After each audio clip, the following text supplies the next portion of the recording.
Yeah. Yeah. Travis. Yeah. Tim. Yeah. I missed this place. Yeah. No, you don't, man. It's only the fourth week we've been here, man. You can't miss something that's a month out. One show, and I felt like something was missing from my life. Welcome back, Travis. Thank you. It's good to have you back. I love Kevin Sampson, but he's not Travis Hopson. Oh, who? What? I call him Travis Light. Oh yeah, nah, yeah. Literally. Thank you, Kevin, for coming in on the show last week. Thank you, Kevin. For me, Kevin Sampson from Picture Lock. Picture Lock, yes, and we're gonna be on Picture Lock, just not this week. Right. At some point, we'll be on there. So, Travis, before we get into the show, man, how was your vacation, man? It was good. It was good, man. Why you ask me like that? Nah, vacation was fine, man. I went up to Rhode Island. I told the people last week what you were doing. I was going through your tweets. I ate a lot of seafood. I got to relax a little bit. I don't relax all that often, but yeah, it was nice, man. You got a chance to relax, man? A little. You didn't do any work while you were gone. I did some work. I can't totally not work. I mean, you know me. I have couple shows, couple websites. I got a lot of stuff that I do. Guest spots you do on other shows that you just blow off. You know, just stuff like that. Was there a show that I blew off last week that I don't know about? This one? Other than this one? I hate you.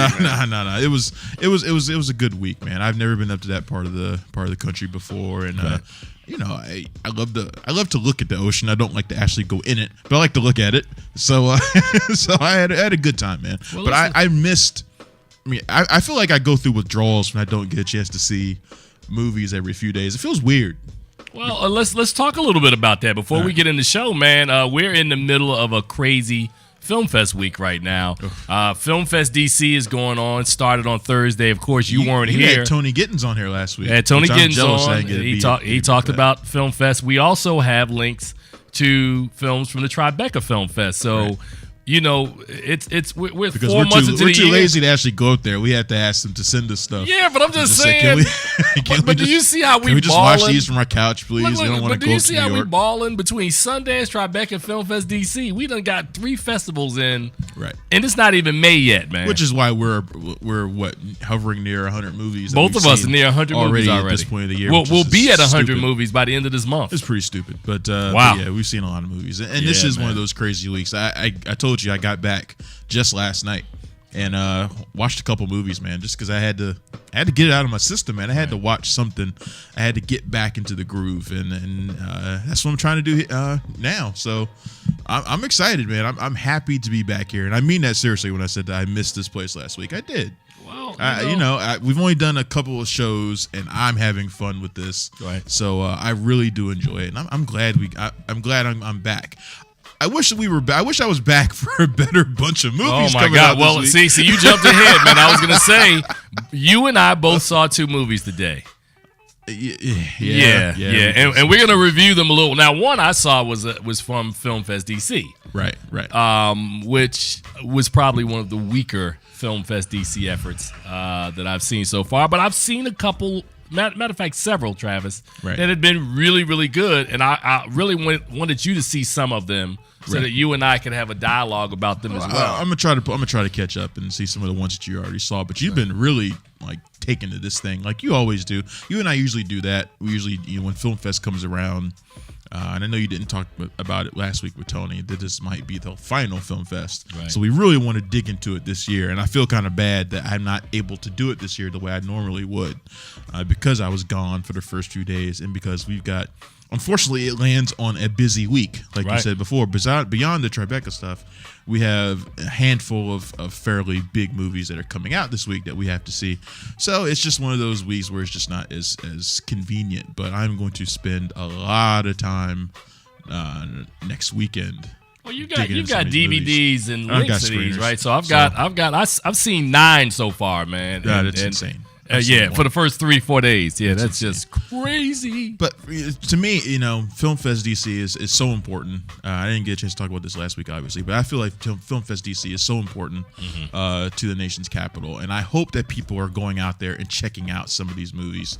They've expanded the number of theaters that they're showing these movies at. They've expanded the number of movies, and they got some really good ones this year too. So I hope people go to filmfestdc.org, look up the lineup, and buy some tickets and go check out these movies, man, because most of them are never going to play here. Oh, absolutely They're not going to play here. Yeah, and somebody asked me that question, like, well, why do you guys kind of like really dive into film festivals? And I said, for that reason. I mean, a lot of these films, unless they're on video on demand or Redbox or Netflix, you might never see some of these movies again. Right. So this is a good opportunity. But that was a good start, man. I'm glad. You. Like I said, I'm glad you're back. And I'm so sure. How did it go last week though without me? Because Jordan was great. Really. Jordan held it down last week. Jordan. Oh yeah, him, that guy. The guy over there on the other side of the wall. No, I tuned into the show for about 30 seconds last Sunday. Was I talking about you? You were talking about me, and I listened to it. I watched it for about 30 seconds, and I heard my name come up a couple times, and I was like, I don't really need to watch this shit to know that I'm getting talked about. But it was all about love. It was all love, brother. I'm gonna go ahead and turn it off. No, I gave people a report on where you were. I said, Travis was eating clam chowder in New England. Travis. So I just thought it was funny. You updated him on all my Facebook photos. Is Travis eating clam chowder right now? Is Travis at the lighthouse? Travis went to a lighthouse yesterday. Hey, man, I thought it was funny, man. I thought it was funny. But what's not funny are going to be some of these movies we need to talk about today. Well, actually, they may be funny in a different way. So you let me know. You let me know when you want to get started, because we got a lot of ground to cover, man. Well, I think the thing is, Travis. Yeah, well, we don't want to jump right into talking about those movies just yet, but we'll tell you what we are going to talk about. We're going to talk about Transcendence. Now, this is the big film of the week. This is directed by Wally Pfister, who was Christopher Nolan's longtime cinematographer. I believe he won an Oscar at one point. At least he was nominated. Maybe at one point. I think he's great, plenty of opportunities. So this is his directorial debut, and of course you would think that spending the past decade or so working with Christopher Nolan that he'd learn a few tricks of the trade. But we'll talk about whether he actually does or not in a few minutes. Wait a minute. Go ahead. We're gonna also talk about Only Lovers Left Alive, a really very interesting vampire tale, which stars Tilda Swinton and Tom Hiddleston. I'm sorry, Jeffrey Wright is in it as well as Mia Wasikowska and Anton Yelchin and John Hurt. Yes. And this is Jim Jarmusch. If you don't know Jim Jarmusch, the guy did Broken Flowers, the Ghost Dog. I love that movie. What was that other movie he did? Well, Coffee and Cigarettes is another one he did. He's done a lot of great movies. And what's the third movie we're going to talk about today? You did that on purpose. The third movie we're talking about is A Haunted House 2 by Marlon Wayans. And mute that. Oh, okay. Oh, it is muted. That must be me then over here. I'm sorry. I'm trying to watch this show. Yeah, I'm trying to watch this show and hear this show at the same time. Look at you, just screwing stuff up. This is our fourth week. You think you would know? You're not thinking dimensionally. Hey man, hey. Now. It's gonna happen later. All right, he's trying to start like a wormhole effect here, where yeah, it'll just go on forever. See you right there. Oh, it's awful. Get that off of there. The third movie we're going to be talking about is A Haunted House 2 by Marlon Wayans. And this is the sequel from last year's film. Now, I don't recall anybody like clamoring for a sequel to A Haunted House 2. We teased this last week. Did you really? I kind of told the audience what I You're not allowed to tease with other hosts. Man, I can tease if you're not here. If you're not here, you don't get teased. There's no teasing when I'm not here. You don't get teased if you're not here. There's no teasing when I'm not here. But you know what? What's really interesting, Travis, is my tease was spot on. I was absolutely right. And I didn't even see the movie until today. Okay. What was the tease? I didn't hear the tease. What was it? Well, I'll bring the tease back up when we're about to hear the movie again, or to discuss the movie. All right. So this is the sequel to A Haunted House 2, and I remember talking. Right. I remember talking to Marlon Wayans was all over DC promoting this movie this week. There's a good reason he was why. everywhere, but he was like that last year too, because I think we both talked to him. Yes. Last year. Yes. And I'll say this about A Haunted House. He did it for a reason, okay? We all know what happened with the Scary Movie franchise, right? Scary Movie franchise started by him and his family. They basically dropped out after the second one. It was taken over by a bunch of douches who proceeded to run it into the ground. Yeah. And it actually started off okay. Right. It started off okay. The first one made $150 million. Yeah, second one was all right. Then they ruined other people ruined it. And he didn't want to say it, but you could tell there was that sort of I'm trying to reclaim a little corner for us again. I think there was a little bit of something to that. Man, I got to give you a lot of credit, man, because for what we're gonna say about this movie, what we're gonna say about this movie a little later on, boy. I'm telling you, your setup, boy. You're making this sound like this is like Goodfellas, Scorsese. No. I'm not trying to do that. What I'm trying to say is that at the very least, last year, you're willing to give him some credit, though. I give him credit for putting up his own money to front it, and for trying to actually accomplish something with it. Okay. I mean, in terms of the personal aspect of it. Now that's like giving a baby some credit for laying a steamy one in a diaper. I mean, he did the work. He put it in. We can talk about how successful the movie actually was. But I give him credit for putting the work in to get this thing made, and the movie was a success. I mean, the movie cost like $3 or $4 million. Jordan, see baby with diaper again when he used his analogy. But it made money, and yeah. But like I said, there wasn't anybody like, man, they really need to go ahead and make Haunted House 2. What are they waiting for? Well, first of all, by the time we get to this movie, man, I have to make some apologies to some people before we even talk about this movie. More than the usual apologies. No. I mean some apologies to people who I have passed judgment on their work.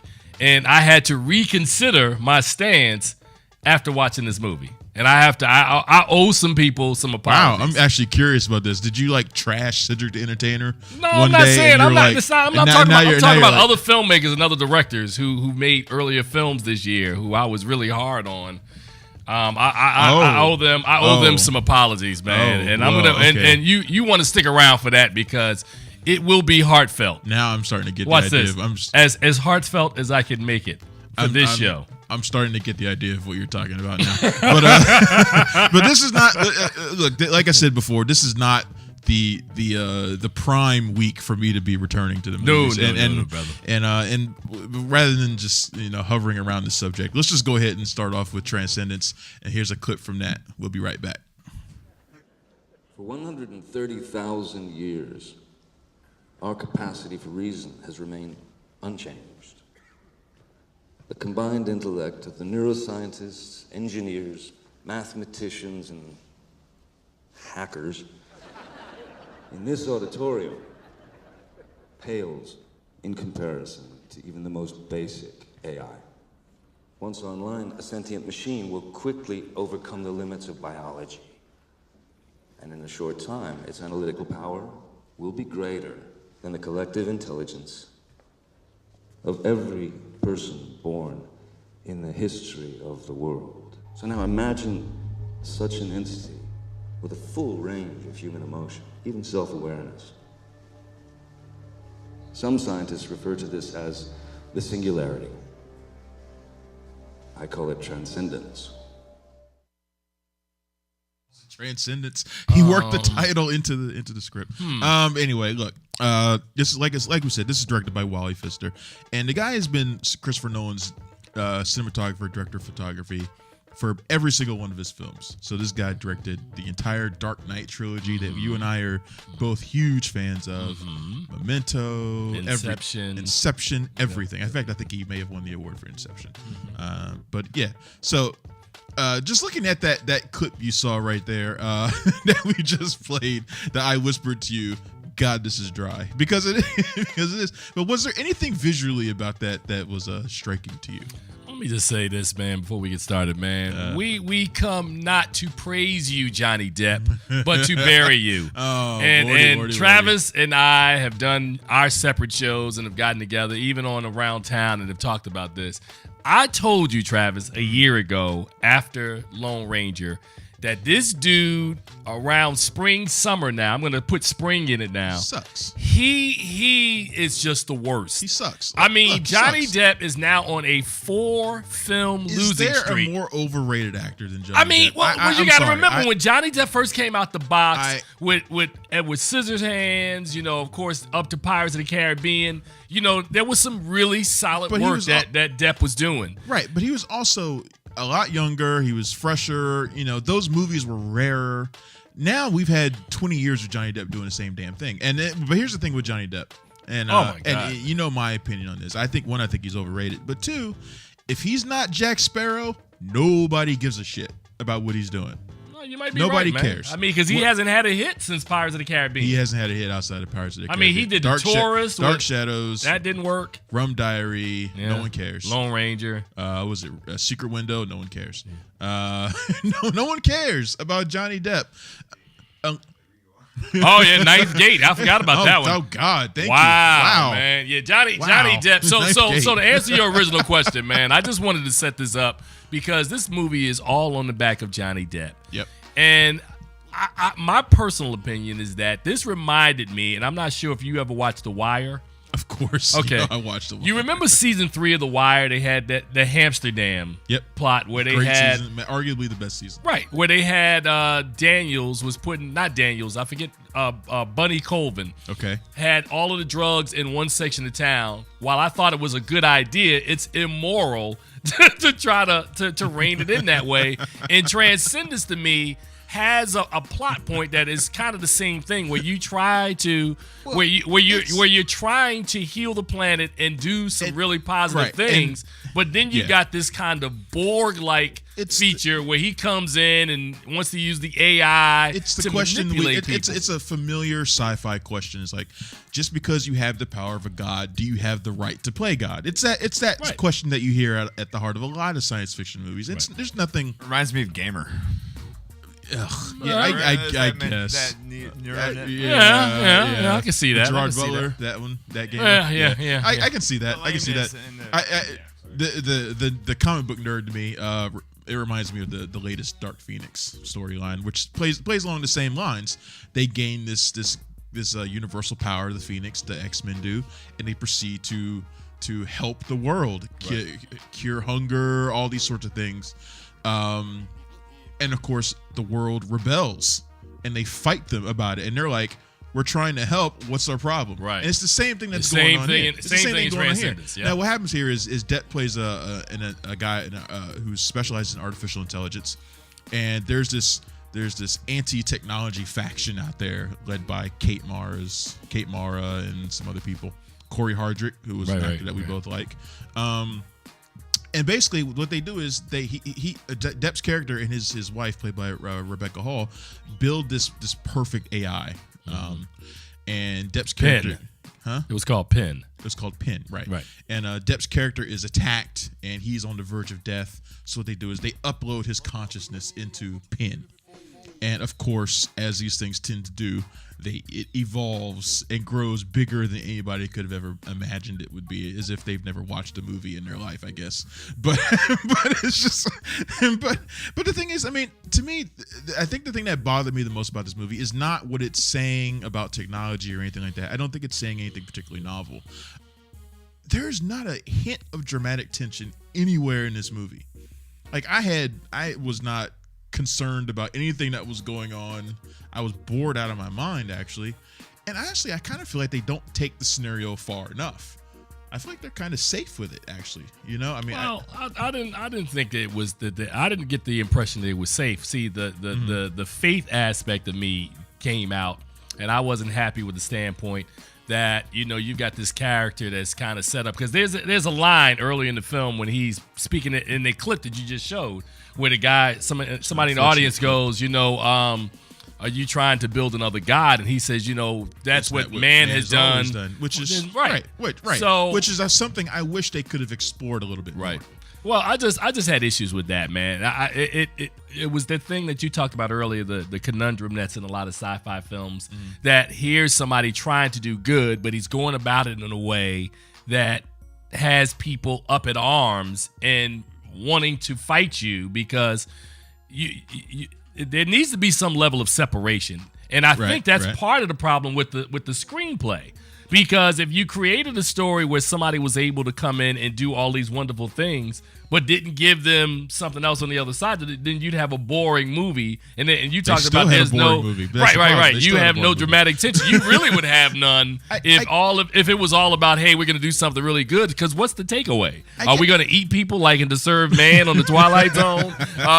What is the other side of this equation? Well, I guess I was mostly disappointed by the lack of exploration of his relationship with Rebecca Hall, because I really wanted to see more of that, because they hint at a couple of things. Like there's a scene there where she's been with him for a couple of years while he's been as this sentient machine basically, and he's they've been unable to touch or anything like that, and he goes about trying to make her comfortable and trying to set the mood as if they were still together in that way, and not really being able to do it. I was more interested in seeing how that relationship would have been explored. All they had to do was have a her moment. I mean, we know what you do. You just send. Well, actually, they tried it a couple of times. What if he could have just went through Paul Bettany? Right. Well, I mean, there was. Thank you. More on vibrators when we start talking about the next movie. Man. But I think there was more there in exploring how that dynamic would have worked than watching him build solar panels for 30 minutes. Oh my God, man. But there was nothing to that. I told you earlier about this movie that I watched just the other day called The Machine. Right. Which basically is telling the exact same story. Future, two scientists working on a perfect sentient machine. One of them gets killed and her consciousness is uploaded into the machine. And there's this thread going through the movie where one of the scientists, the guy, he's basically trying to work on this to help cure his ailing daughter. Mm-hmm. So there's this other aspect to it, and the film really makes a lot of correlations between raising a child and giving birth and developing this AI and the sort of childlike experience it has as it's attempting to grow and learn. That aspect to me was fascinating, and I was like, I wish we could have seen more of that in Transcendence, but I didn't feel like it actually explored anything about what the AI was actually trying to accomplish. I think that was one of my biggest problems with it.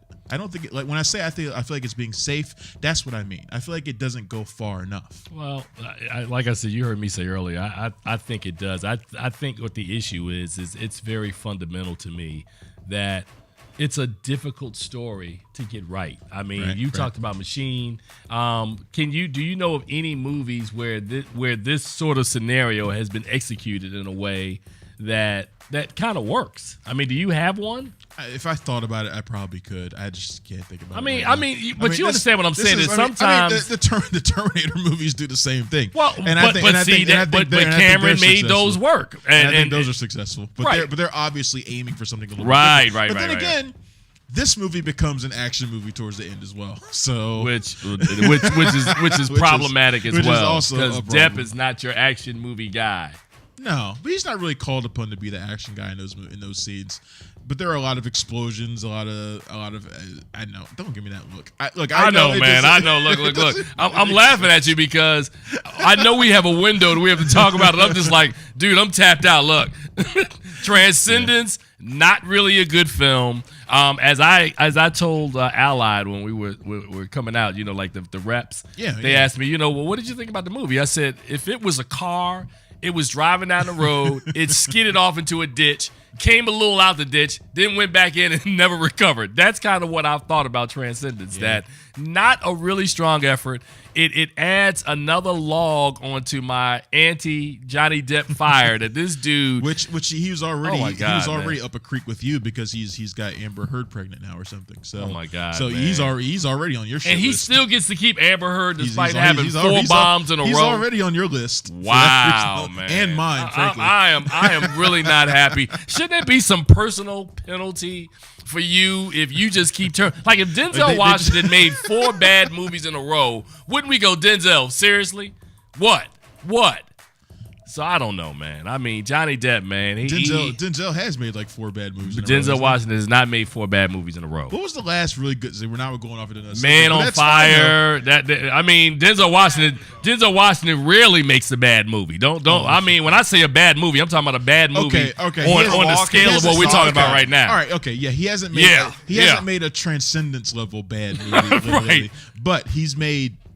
You know me. I think he makes. What was a recent movie you didn't like from Denzel Washington? I think he makes mediocre movies, and he makes mediocre movies intentionally. What was the last movie you didn't like from Denzel Washington? Two Guns. Before Two Guns. You and I had an epic rant about Two Guns.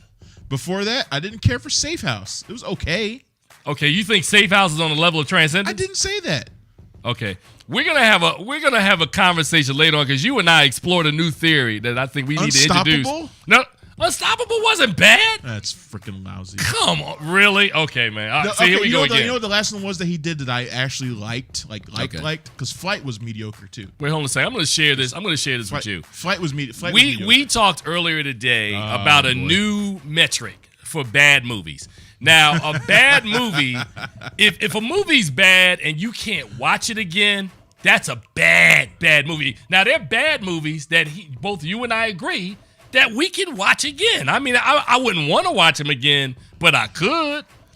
I don't think Denzel Washington has any movie that you can't watch a second time. Unlike some of the ones that are coming up that we're going to talk about, that I know you can't watch those again.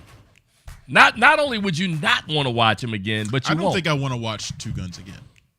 Okay, man. Well, again, like I said, I think you're nitpicking because in the pantheon of bad movies, Two Guns is not even nearly a bad movie. I can't think of a scenario where I'm like, Two Guns. Okay, hold on a second. Transcendence. Transcendence is a movie you could watch again. I mean, I wouldn't want to watch it again. Yeah, I'm trying to think. You brought up Winter's Tale. You brought up that metric that we're talking about. Yeah, that metric applies to the next movie. It doesn't apply to this one. This is just a mediocre film. Okay, hold on a second. So since we want to go really into this metric, our next movie coming up is the sequel to Marlon Wayans' film A Haunted House. This one is a Haunted House 2. The story evolves. We're going to take a break, and here's the clip.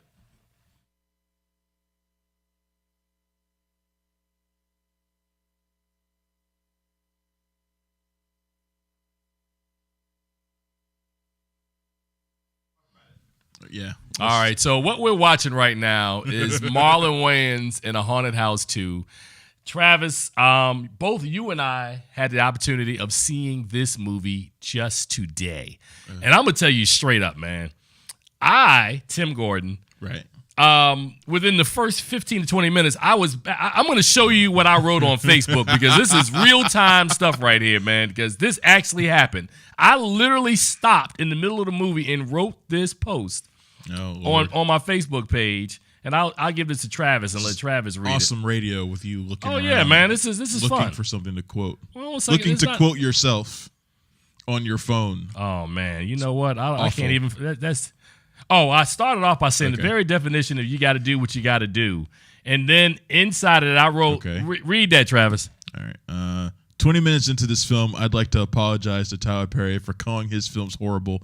This is almost unwatchable. Okay, yeah. There you go, dude. No, I get it. I get it. But this thing is bad, brother. No, look, Haunted House 2 is Haunted House 2 is beyond bad. We're sorry that there's no audio there, but we're actually kind of sparing you. Oh my God! Yeah, we're kind of sparing you. This is brutal. You didn't have to hear anything. Brutal bad. That. But I'm all right. So like we said, this is a sequel to A Haunted House, right? And basically, this one just moves everything forward a year. He's He's ditched his last girl who was possessed, and now he's dating Jamie Presley, who and of course the haunting follows him around. So obviously we know that it's him, and it's not the chicks. It's him that is the issue. So since he's dating Jamie Presley now, obviously we're gonna get a plethora of like interracial jokes and white girl butt jokes and stuff like that. But the thing that bothers me about this movie, and it bothered me about the last one, is basically this is 90 minutes of Marlon Wayans screaming and 90 minutes of Marlon Wayans fucking inanimate objects. What is up with that? I can't figure it out. There's a scene in here that you're talking about where he is doing like things with a doll that you should do with a human, but it makes no sense. It's not funny. Nobody in the audience or in the screening I went to. How many people were at the theater you were in?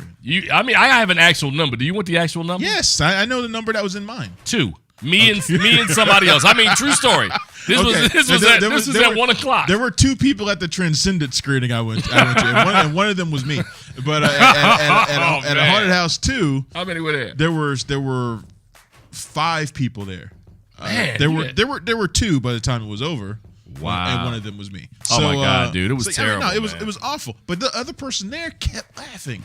And I was like, what the hell are you laughing at? I mean, these are the times where I wish I was a more rude person, and I would just be like, just move over and sit down next to this person and just kind of try to see what they're seeing that I'm missing, because I don't know when it was ever funny to watch. Hold on a second. Jordan, this movie is terrible. And when I say terrible, this is the metric that we were talking about earlier.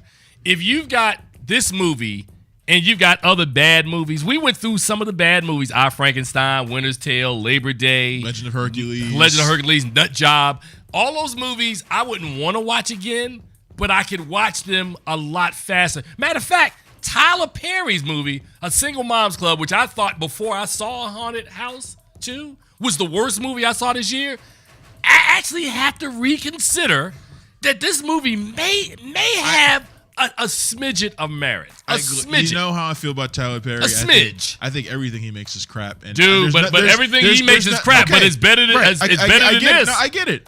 Oh, and my God. I think there's no Tyler Perry movie that I would ever want to sit through a second time. But I mean, A Haunted House 2 makes them look like Hitchcock. I mean, they make them look like, to answer your earlier question, who was the comedian that was in the opening sequence? His name is I'm not sure if I'm pronouncing it correctly. Affion Crockett, Affion Crockett. That guy needs to be barred from sets everywhere. How do you come up? I mean, at least he's consistent. Every joke he uses in the opening monologue, they all are awful. None of them work. Terrible. It takes. But at least he's consistent. I mean, let's be honest. The whole movie's consistent by that. Doesn't it take some skill to be consistently bad, just like it takes some skill to be consistently good? I mean, so when you said earlier about giving him credit for using his own money, I would give him credit because he can nail the tone. Like, Christopher Nolan nails a successful tone with his movies. So Marlon Wayans is the crappy tone. Oh my God, dude! His movies are consistently bad. These comedies that he's making, not his dramatic stuff like Requiem. That's great, right? And we know that he actually has. Is really, has some dramatic talent when he wants to, Right. But there's something in these movies. These are those like cleansing the system movies. It's like when somebody comes out and they're like, because they're doo-doo. Well, that's part of it too. But it's like that movie you make when it's like, and I'm gonna use a comparison to a movie I know we've both seen and we both have a certain feeling for, and that's R100, right? Which was, we know from talking to the star of the film, this was the director getting everything out he's ever wanted to do, right, in a movie, right? And sometimes that works. It works in R100 for certain people. Certain people, not everybody. Hold on a second. This is one of those movies where I think Marlon Wayans is like, I'm going to do everything I think that's ever popped in my head and put it on the screen. And that means screwing dolls. It means farting in girls' faces. It means pooping in everywhere. Don't forget that he had the doll eating his butt out in one scene, which I thought was. I'm not making this up, man. I'm the messenger. Don't shoot me. But wait a minute.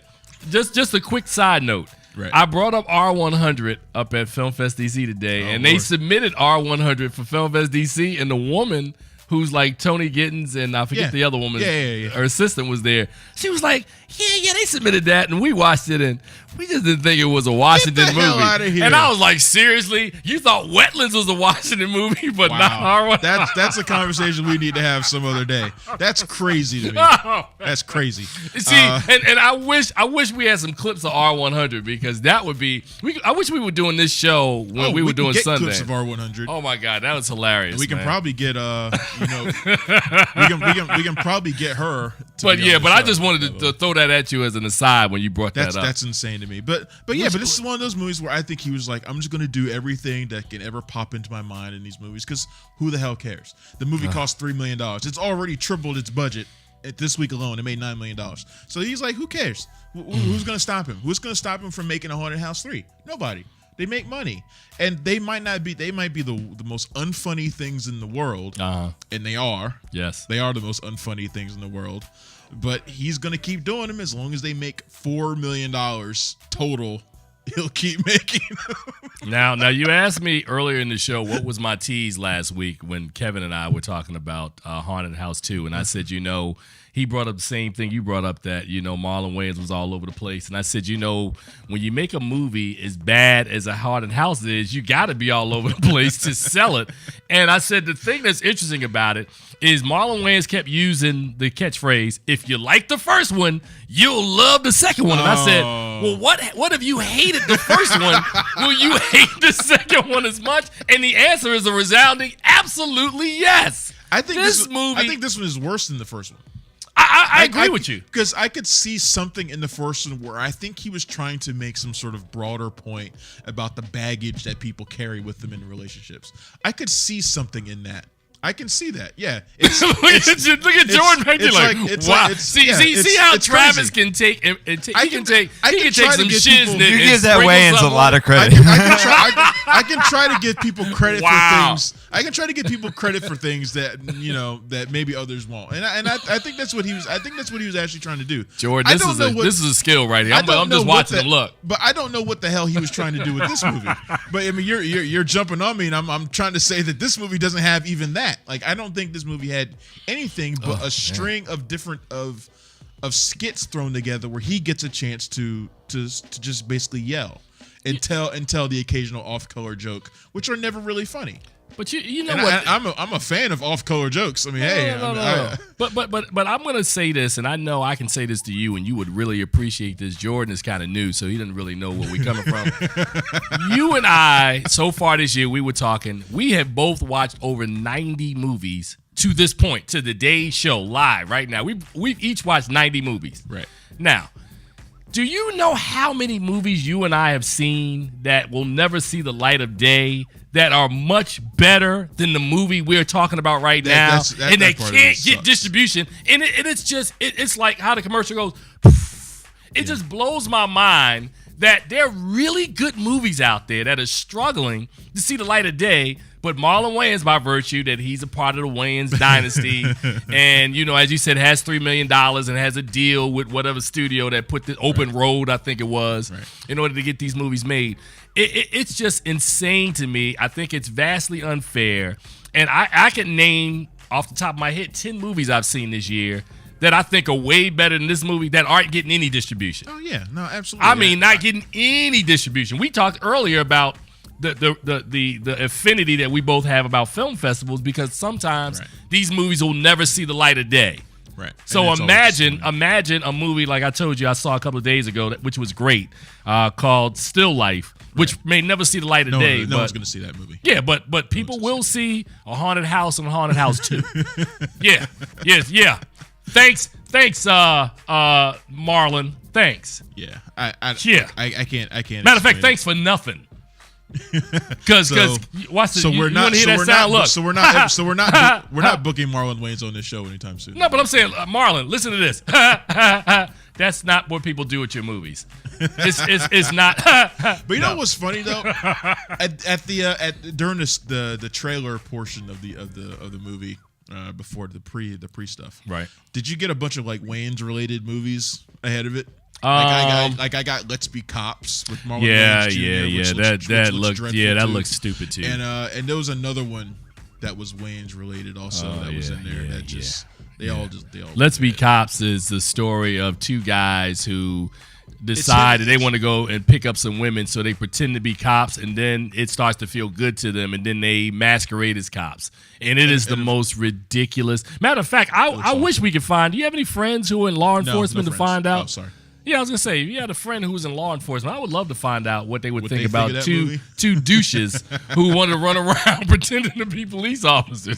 But I know what you're talking about. All this stuff that he's doing right now, it's not working. It works for him, but I'm not feeling any of these movies. Quick, name your favorite scene from the movie. I told you it was one scene where I thought I chuckled a little, and I still can't remember what it was. It's gone. Like it's like vapor. Look.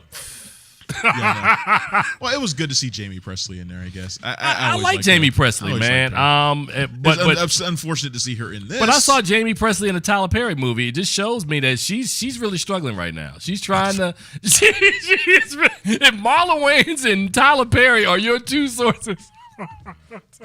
I'm being funny. Watch this. I'm being funny, but there's some truth there. Look, the funny thing is the Wayanses their stockpile of white actresses that they always use. Jamie Presley's it's like Jamie Presley and like Brittany Daniel, and it's like, and they're always in these movies and they always play the same role. Look at Jordan going. It's true. It's true. You talking about like in White Girls? Yeah, they always have like a stockpile of white women that they use for. They needed Terry Crews in this movie. At least that would have been funny. But they had Cedric the Entertainer. That's not good enough for you? No. No, the other movie I was thinking of was The Fluffy Man or something like that. It was with the guy who played his neighbor, Gabriel Iglesias. No, I didn't see that. It's like his concert movie. Oh, I did see that. See that. Yeah. It looks butt terrible, awful. But but it's just. Did you just call it butt terrible? But it's Wayans related. It's and it's just one of those things that I guess that'll work. You put it in front of these people and they're gonna go see this stuff because it has Wayans' name all over it.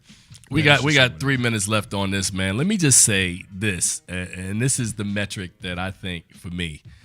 If I had somebody grading this on a curve, what would you grade it? Oh no, there's no grade on the curve. This is watch this. The hardest I can go. Infamous curve. Watch this. The hardest that I could actually go would be. Not just an F, but like an F plus. I think that would be like worse than an F minus, because an F minus would be kind of, but F plus. But my thing is this is the type of movie that you always hear the phrase, Travis, where people said, like I wouldn't do this to my worst enemy, like put them in a chair and force them to watch a movie over and over. Yeah, this movie, man, this is the kind of thing that Nazis did to make people confess. I honestly believe right now, 90 movies into the year, this is actually the worst movie I've seen. I've been killing Labor Day and Winter's Tale. Ooh, Labor Day. I, Frankenstein. But here's the thing Nut Job. Here's the thing about those movies, though. Endless Love. There's a disappointment factor for a lot of those movies too. Right. That there's not for this movie. Like none of us went in there was like, man, I can't believe this movie wasn't no good. Last one was so damn awesome. Yeah, no one's saying that, right? Well, this is Single Moms Club. They're kind of like this. But a movie like Labor Day, you go in there, you see Kate Winslet, you see Josh Brolin, you're like Jason Reitman, you're like, damn, this has to be tight. And then it's a piece of crap, and it's like a embarrassing piece of crap, which Labor Day is an embarrassing piece of crap. If there's a dramatic version of something that is just like this, right. To me, it's Labor Day. Like Labor Day is wrong on every single level. Yeah, but see, I could watch Labor Day again because it's got Kate Winslet in it, and it's stupid, and I could have fun laughing at it. I had more fun laughing at Labor Day than laughing at this film. The only times I laughed during this was when I tried to imagine like the dailies. Like when they were like on set, right? And they would watch at the end of the day everything they had just. Man, shot. That's hot, Marlon. It's like, man, that is hot, Marlon. I don't know where you came up with that. you just jizzed all over a doll right there, man. Where you come up with this stuff? That's the part that made me laugh. Just jizzed. That's the part that made me laugh. Is where they had to sit down and discuss that. All right, man. Let's move on to the next movie, man. This movie's terrible. It's a train wreck. Just say no. And I'm not just saying just say no in the theater. Just say no on Netflix, Redbox, HBO, Showtime, whenever it comes on, just say no. Just say no. All right. What's next, man? Let's move on to our next film, Only Lovers Left Alive, and hopefully we got audio in this one. You ready? Yeah, all right, let's hit it.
About that woman, man. That. Me and Tilda Swinton, boy, we've been going back since Orlando, man.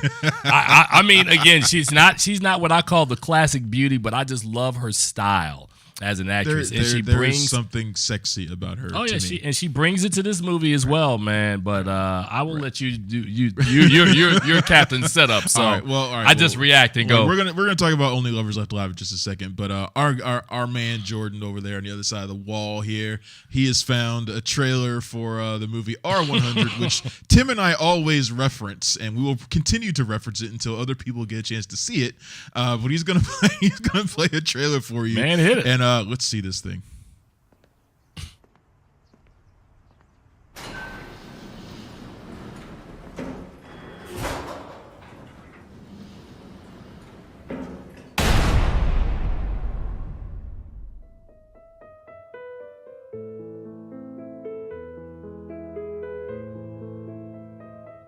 当クラブは日常生活の中で楽しんでいただくというシステムになっております。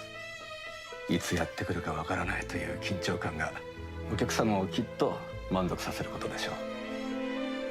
人間の体というのは不思議なもので、少しの苦しみならそれは辛いと感じ、その苦しみもある限度を超えると喜びに変わるのです。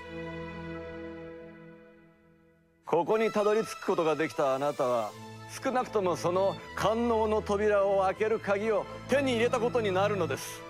さあ行きましょう。誰も開けたことのない扉の向こうへ。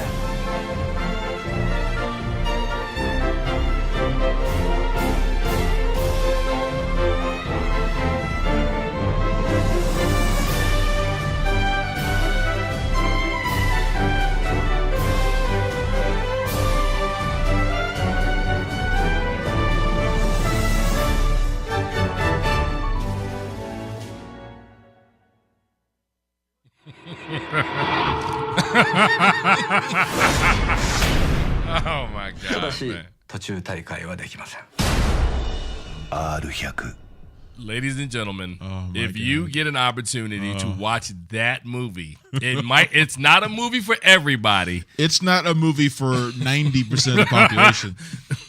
Look, you couldn't tell what was going on there, but the guy that you saw, the main guy, he basically signs up for this dominatrix service, and he chooses the dominatrixes, and they can, over the course of a year, it's an unbreakable contract. He can't do anything about it. Once you sign it, the dominatrixes can attack you at any point, anywhere in your public life, and they will not tell you when they're going to do it. They will just do it. And, I guess if you're a certain kind of If you're a man of a certain, if you like that sort of thing, then you would get off on this, and he does get off on it, as you saw there at the very end with that look on his face. But that's only one part of the story. That's only one part of it, and you can imagine how something like that could go horribly wrong. Having people kicking your ass every time in public all the time. No, I like how you say I could go horribly wrong, and boy, does it. But anyway, that's a movie we'll talk about at a later date when everybody else gets a chance to see it. Yes, only lovers left alive. Let's talk about Lovers Left Alive.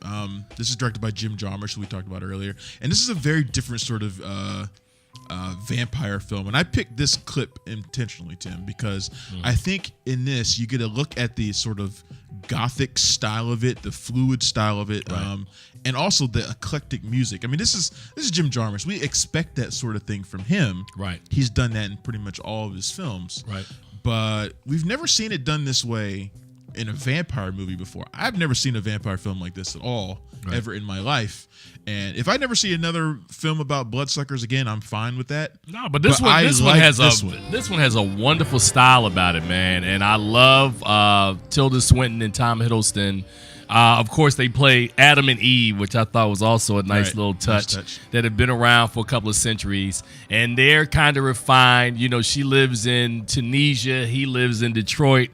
And at some point they miss one another. I thought it was very interesting that he lives in Detroit, the birthplace of soul music. A soulless person, literally soulless person, living in the birthplace of soul music. And I mean, that's something you'd expect from Jim Jarmusch. Look, if you've seen his movies, you know he's most of the time what he does is he focuses his attention on music, architecture, art, has conversations about these things. That's usually what his movies are. To me, this is essentially Jim Jarmusch talking through these characters again, and just using the vampire thing as a hook, you know? Well, it's a good hook. It's a good hook, man. And also, let's not forget Jeffrey Wright, who I think has a small... Are we addicted to phlegm? Did you see that right there? Anyway, it does say addicted to I'm sorry, it just jumped out when I was looking at it. It does say addicted to phlegm down there. But yeah, Jeffrey Wright has an amazingly small role, but it's an important role as a doctor who supplies illegal blood to Tom Hiddleston's character, to Adam, during the film. And I think there's one good scene in there where he's in there, I guess, doing his transaction, which is really funny. But I'm with you. I think it's a highly stylized movie. It takes its time and it evolves, I love that. I love the way they've done it, and I think that the performances of both leads carry this movie. Only Lovers Left Alive is easily the best movie that opens this weekend. I mean, not that Transcendence and A Haunted House 2 have their charms, but Only Lovers Left Alive is a great... I think it's a really good movie, man. I think it's a good movie, too. I do think, like you said, it takes its time. I think it sometimes takes a little too much time. Right. I think there's simply not much of a story that's being told here. Right. It's not. I mean, basically, the premise of it is the story itself. These two lovers who are reunited after a couple hundred years, and he's on the verge of basically killing himself. He's been around so long, he's just tired of it. He's tired of the world. He's tired of humans. He's tired of the way people have kind of crapped on their history, especially the history of music. Right. He himself is an underground musician of some notoriety, and he's just kind of tired of it all. So it's just like, I feel like other than that, once they get together, there's not much of a story that's being told. It's just kind of them hanging out.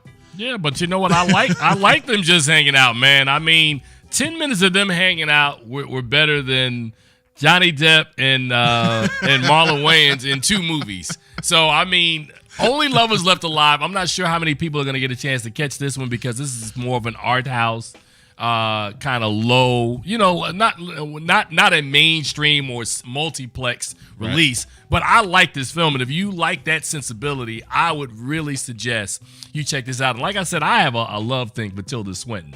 Not as in like the way with Amber Heard or Emily Blunt, but I think every role. Did you love her in We Need to Talk About Kevin?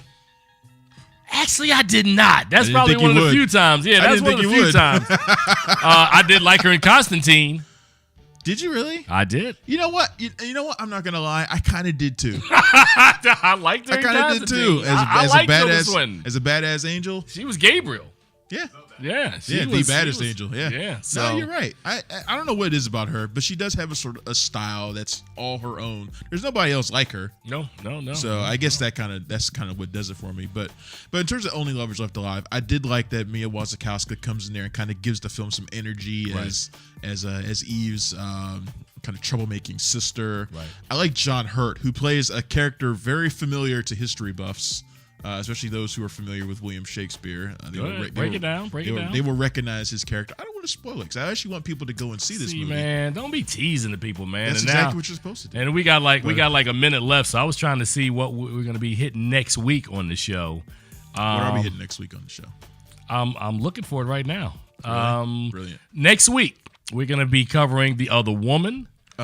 Brick Mansions, one of Paul Walker's last films. Don't get me started on Brick Mansions. And of course, a movie you saw in Sundance, I missed it, Locke, with Tom Hardy. All right. And it's sad because Only Lovers Left Alive is a movie that both you and I had an opportunity to see in Sundance, and we just missed it. We couldn't fit it into the schedule. So well, Brick Mansions is one of the final films by Paul Walker. Yeah. It is a remake of District B13, which I have said on many occasions is one of the best action movies in recent history. So there you go. It's going to be a fun week, and I think that's basically it for us. All right, so episode 4 is a wrap. Travis, good job, man. We're out, man. And by the way, we love you, Marlon Wayans. Not really.